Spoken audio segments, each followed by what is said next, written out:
नमस्कार विद्यार्थी मित्रांनो, मी प्राध्यापक सुकेश काजळे आपल्या सर्वांचं राऊत सर युनिक अकॅडमी या यूट्यूब चॅनलवर सहर्ष स्वागत करतो। आणि मित्रांनो, एक अत्यंत महत्त्वाची गोष्ट म्हणजे काय रे बा, आता तलाठी भरतीची जाहिरात आलेली आहे आणि आपण सर्वांनीच काय बा तयारीला सुरुवात केलेली आहे। परंतु त्या तयारीला एक विशेष दिशा देण्यासाठी, योग्य दिशा देण्यासाठी, दिशा मिळण्यासाठी जी समजा काय असणार आहे, स्ट्रॅटेजी असणार आहे, रणनीती असणार आहे, ते आपल्याला माहीत असली पाहिजे।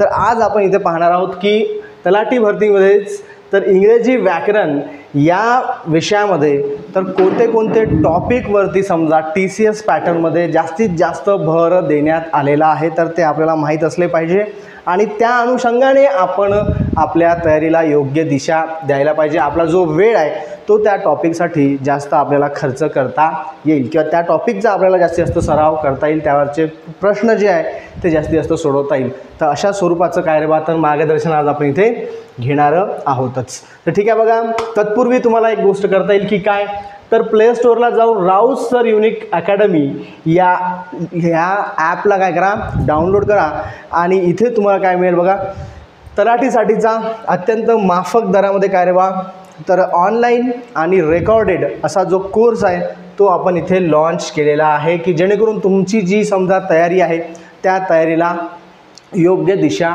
मिळेल, नक्कीच मिळेल। ठीक आहे बघा, संपूर्ण रेकॉर्डेड आणि ऑनलाईन कोर्स। तर काय म्हटलं आहे की तलाठी भरती 2023 संपूर्ण अभ्यासक्रमामध्ये येथील सर्वच्या सर्व विषय, त्यामध्ये पहिला विषय काय रहा, तर इंग्रजी व्याकरण, मराठी व्याकरण, अंकगणित, बुद्धिमत्ता चाचणी आणि संपूर्ण सामान्य ज्ञान असं सर्वच्या सर्व सिलेबस आपण या कोर्समध्ये कव्हर केलेला आहेतच। तर या कोर्समध्ये काय आहे तर बघा, जवळपास या कोर्सची व्हॅल्युएशन होते 10,000 रुपीज। हा ऑफलाईनला आपल्या इथे चालतो कोर्स हा, तर ऑनलाईन आपण हा कोर्स फक्त आणि फक्त 999 रुपयाला अवेलेबल करून देत आहोत, जेणेकरून जास्तीत जास्त विद्यार्थ्यांना ते अफोर्डेबल राहील। तर ठीक आहे बघा, आता आपण पाहूया की इंग्रजी विषयाच्या अभ्यासासाठी आपल्याला कोणते, जे नवीन मुलं आहेत त्यांना बरेच वेळा माहिती नसते की अभ्यास साहित्य जे आहे ते कोणतं वापरायला पाहिजे। तर त्यामध्ये पहिलं म्हणता येईल बघा काय की बाळासाहेब शिंदे सरांचं इंग्रजी व्याकरणाचं पुस्तक काय करता येईल, वापरता येईल, त्यातल्या बेसिक गोष्टी काय करता येईल तुम्हाला कव्हर करता येईल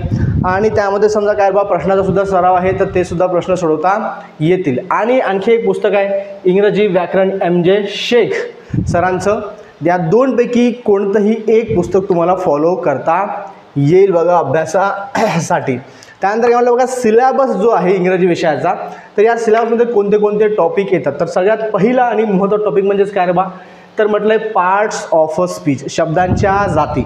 तर 8 प्रकारच्या शब्दांच्या ज्या समजा जाती आहे त्यामध्ये काय, तर जास्तीत जास्त फोकस कुठल्या टॉपिकवर होतो हे आपण पुढे पाहू बघा। पार्ट्स ऑफ स्पीचमध्ये काय येतं की noun, pronoun, adjective, verb, adverb, preposition, conjunction आणि इंटरजेक्शन याची संकल्पना जी आहे ती आपली क्लिअर असली पाहिजे। आपल्याला noun, pronoun, adjective, verb, adverb, preposition, conjunction हे त्या पर्टिक्युलर सेंटेन्समध्ये दिलेलं असताना ओळखता यायला पाहिजे आणि त्यांची वाक्यातली जी प्लेस आहे ती कोणती आहे हे सुद्धा आपल्याला माहीत असलं पाहिजे बघा। त्यानंतर काय म्हटलं बघा, सिंथेसिसमध्ये काय येते की वाक्याचे प्रकार, जसं म्हटलं की सिंपल, कंपाऊंड आणि कॉम्प्लेक्स सेंटेन्स। जसं मराठीमध्ये केवळ वाक्य, संयुक्त वाक्य आणि मिश्र वाक्य ही जी संकल्पना आहे ही जशीच्या तशी इंग्रजी व्याकरणामध्ये सुद्धा आपल्याला पाहायला मिळते। तर सिंपल, कंपाऊंड आणि कॉम्प्लेक्स हे क्लिअर आपलं असलं पाहिजे, तरच काय होईल बा, तर याच्यामध्ये आपल्याला इंग्रजी विषयातले जे काही मार्क्स आहेत ते स्कोअर करता येईल। आणि नक्कीच काय म्हणता येईल बघा की तलाठी भरतीमध्ये म्हणा, वनरक्षक भरतीमध्ये म्हणा, इंग्रजी हा विषय फार महत्त्वाचा आहे आणि इंग्रजी विषयामध्ये जर समजा आपला स्कोअर फारच कमी, जर समजा 25 पैकी 7-8च मार्क जर आपल्याला मिळत असेल तर आपलं काही खरं नाही आहे किंवा निवड यादीमध्ये आपलं नाव निश्चितच नसणार आहे। म्हणून इंग्रजी विषयाला इग्नोर करून चालणार नाही मित्रांनो, इंग्रजी विषयाची सुद्धा तेवढ्याच ताकदीने, तेवढ्याच जोमाने, तेवढ्याच जोशाने आपल्याला तयारी करता आली पाहिजे, आपण तयारी केली पाहिजे। ठीक आहे, लक्ष द्या, समजून घ्या। किंवा काय म्हटलं बघा, सिंथेसिसमध्ये सिंपल, कंपाऊंड, कॉम्प्लेक्स, नंतर बघा महत्त्वाचा काय टॉपिक, टेन्स, काळ आणि काळाचे प्रकार। ही संकल्पना व्यवस्थित पूर्णच्या पूर्ण काय पाहिजे आपली क्लिअर पाहिजे। आपल्याला टेन्सेसची नावं सांगता आली पाहिजे, दिलेल्या वाक्याचा काळ आपल्याला ओळखता आला पाहिजे, त्या वाक्यातलं हेल्पिंग वर्ब काय, मेन वर्ब काय, त्या हेल्पिंग वर्बचा काय प्रेझेंट फॉर्म आहे, पास्ट फॉर्म आहे, फ्युचर फॉर्म आहे, त्यानंतर जे मेन व्हर्ब आहे त्याच्यामध्ये कोणतं V1 दिलेलं आहे, V2 दिलेलं आहे, V3 दिलेलं आहे, V4 दिलेलं आहे. तर हे जे आहे समजा, तर ह्या बेसिक संकल्पनासुद्धा आपल्या क्लिअर करून घेणे गरजेचे आहे. त्यानंतर बघा काय म्हणतात टाईप्स ऑफ अ सेंटेन्स. याच्यामध्ये असर्टिव्ह सेंटेन्स, त्यानंतर म्हणतात इंट्रोगेटिव्ह सेंटेन्स, इम्परेटिव्ह सेंटेन्स आणि एक्सक्लामेटरी सेंटेन्स, असे 4 प्रकारचे जे समजा वाक्य आहेत ते सुद्धा आपल्याला स्ट्रक्चर वगैरे क्लिअर पाहिजे. नंतर बघा चेंज द व्हॉइस, म्हणजेच काय रे बा ज्याला आपण मराठीमध्ये काय म्हणतो प्रयोग फार म्हणतो. बघा इथे म्हटलं आहे कर्तरी प्रयोग आणि कर्मणी प्रयोग, हे असे व्हॉइसचे काय रे बा 2 प्रकार आहेत, हे आपल्याला माहीत पाहिजे. आणि कर्तरी प्रयोगामध्ये काय वाक्यरचना असते, कर्मणी प्रयोगामध्ये वाक्याची रचना कशी असते, सब्जेक्टनुसार ऑब्जेक्टनुसार कॉम्प्लिमेंट, ठीक आहे. तर काय क्रम असतो हे सुद्धा आपल्याला नीट कळलं पाहिजे. त्यानंतर बघा डायरेक्ट अँड इनडायरेक्ट स्पीच, त्यानंतर आहे डिग्री, क्लॉजेस आहे, transformation, question tag, articles, punctuation marks, synonyms म्हणजेच काय रे बा सिमिलर मिनिंगचे वर्ड्स, अँटोनिम्स, हे बघा हे सगळी आपण काय पाहता अनुक्रमणिका की इंग्रजी विषयातले एकूण टॉपिक कोणते. नंतर आपण पाहू की यापैकी नेमकं कोणत्या टॉपिकला जास्त भर किंवा प्रायोरिटी म्हणजेच प्राधान्यक्रम आपल्याला कोणत्या याला द्यायचा आहे, किंवा TCSने आत्तापर्यंत कोणत्या टॉपिकला प्राधान्यक्रम दिलेला आहे. ठीक आहे, लक्ष द्यायचं आहे, समजून घ्यायचं आहे, कारण हे अत्यंत महत्त्वाचं आहे. बघा काय म्हटलं आहे, 1 वर्ड सबस्टिट्यूशन, म्हणजे अनेक शब्दांसाठी एक शब्द. तर ह्यामध्ये जवळपास काय म्हणता येईल एखादी 1000 एक्झाम्पल जे आहे समजा ते पुस्तकामध्ये दिलेले आहे, तर ते आपण वाचले पाहिजे, समजून घेतले पाहिजे आणि लक्षात ठेवण्याचा प्रयत्न केला पाहिजे. नंतर म्हटलं काय की वर्ड बिल्डिंग, म्हणजेच काय शब्दांची बिल्डिंग बा, शब्द तयार करणे. Again confusing words, figures of speech, म्हणजेच काय फिगर्स ऑफ स्पीचचा अर्थ काय होते, शब्दांचे अलंकार. नंतर काय म्हटलं figures of speech, then idioms and phrases, again cries of animals, offsprings, homophones किंवा homes of animals, then proverbs, correct spelling, moods, complex synthesis, English words and their meanings, again correct order of words in a sentence, again suffix prefix म्हणजे उपसर्ग आणि काय रे बा उपसर्ग, ठीक आहे ना, सफिक्स अँड प्रिफिक्स. अगेन काय म्हटलं बघा होमोफोन्स, होमोग्राफ आणि काय रे बा तर होमोनिम्स, हे सुद्धा शब्दांचे जे प्रकार आहेत ते सुद्धा आपल्याकडे आपल्या वाचनामध्ये असले पाहिजे. आपण ते एकदा तरी विशेष वेळ काढून आपण वाचलं पाहिजे. ठीक आहे, बघा पहा, लक्ष द्या की आता नेमकं कोणत्या टॉपिकला आपण जास्त वेळ द्यायचा आहे. तर पहिला टॉपिक म्हणजेच काय व्होकॅब. लक्षात घ्या 25 पैकी मिनिमम 7 ते 8 प्रश्न जे आहेत तर ते निव्वळ आणि निव्वळ व्होकॅबवरती डिपेंडंट असतात मित्रांनो. त्यामुळे बरेच वेळा असं होतं की अनेक विद्यार्थी व्होकॅबला इग्नोर करतात, व्होकॅबवरती आपण वेळ खर्च करत नाही. तर आपण आता व्होकॅबला सुद्धा तेवढंच महत्त्व द्यावं लागेल TCS पॅटर्ननुसार. दुसरी गोष्ट काय बघा व्होकॅबमध्ये काय रे बा तर सिनॉनिम्स आणि अँटोनिम्स. तर सिनॉनिम्सवरती आणि अँटोनिम्सवरती कन्फर्म काय राहील बाबा प्रश्न राहीलच. नंतर बघा काय म्हटलं प्रॉव्हर्ब्स, म्हणी आणि वाक्यप्रचार, याच्यावरती सुद्धा 101% प्रश्न राहिलेस. तर म्हणी आणि वाक्यप्रचार सुद्धा आपल्याला तयारी करायची आहे, वेळ द्यायचा आहे. अगेन काय म्हटलं बघा tense and kinds of tense, म्हणजेच काय तर काळ आणि काळाचे प्रकार, अत्यंत महत्त्वाचा टॉपिक आहे तो.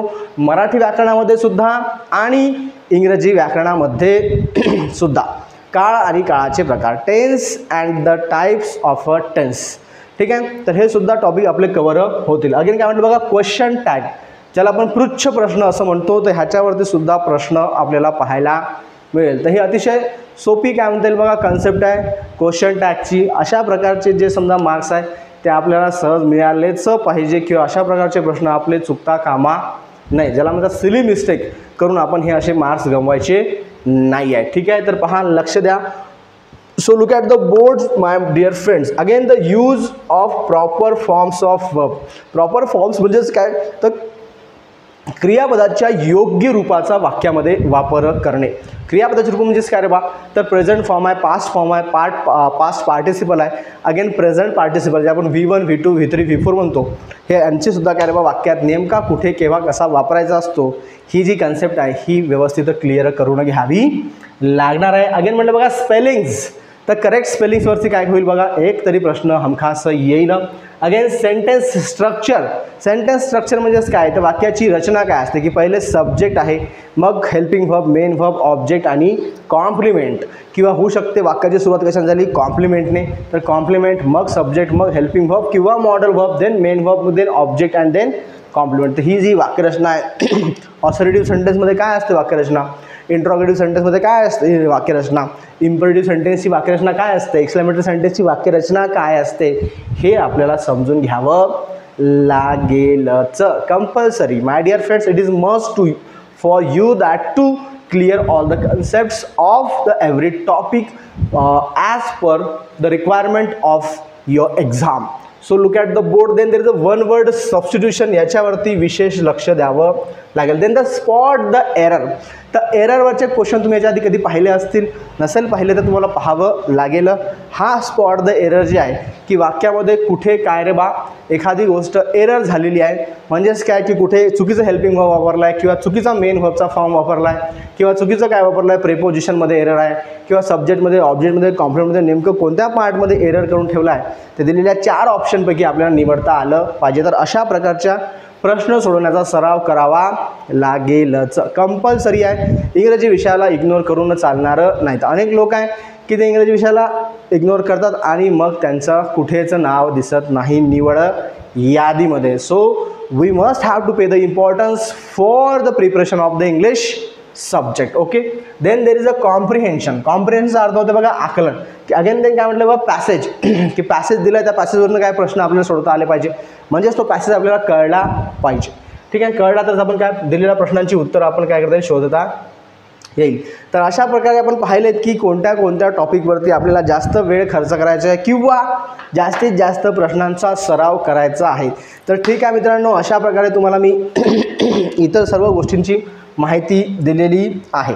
तर आता बघा, त्याच्या आधी तुम्हाला मी सुरुवातीच्या व्हिडिओच्या सुरुवातीला सांगितलं आहे की राऊत सर युनिक अकॅडमी हे जे ॲप आहे ते डाउनलोड करा आणि तिथे तुम्हाला एक आपला जो कोर्स आहे जो आपण आता नवीन लॉन्च केला आहे तो कोर्स तुम्हाला घेता येईल. फक्त आणि फक्त 999 रुपयामध्ये संपूर्ण तलाठी एक्झामची जी प्रिपरेशन आहे ती करून घेतल्या जाईल. तर रेकॉर्डेड आणि ऑनलाईन असं दोनही प्रकारचं जे समजा मार्गदर्शन आहे ते तुम्हाला घेता येईल आणि ते पण माफक दरामध्ये. तर ठीक आहे मित्रांनो, व्हिडिओ तुम्हाला नक्कीच आवडला असणार आणि तुम्हाला ते व्हिडिओ लाईक करायचा आहे, शेअर करायचा आहे, चॅनलला सबस्क्राईब करून घंटीचं बटन जे आहे ते क्लिक करायचं आहे, जेणेकरून तुम्हाला आपल्या येणाऱ्या प्रत्येकच व्हिडिओची काय रे बा नोटिफिकेशन मिळेल आणि मिळतं राहील. ठीक आहे मित्रांनो, धन्यवाद. एवढं बोलून मी आज इथेच थांबतो.